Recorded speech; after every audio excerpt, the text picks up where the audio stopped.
Hi అండి. పొలాలన్నీ నీరు చొచ్చుపడ్డాయండి బాగా.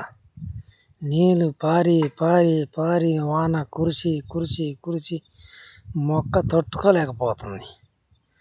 మనిషికి గనక జలుబు చేస్తే ఎంత బారకంగా ఉంటాడు, ఈ చెట్లు కూడా మా నీళ్ళు తాగి తాగి తాగి తాగి తాగి తాగి తాగి చెట్లన్నీ ఎర్రగా పోయి బురదమయమైపోయింది పొలం అంతా.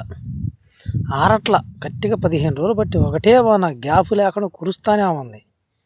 కానీ వాన దేవుడు ఎప్పుడు ఆపుతాడో మరి. కురిస్తేనే వాన కురిసిద్ది, కురవకపోతేనే అసలు కురవదు.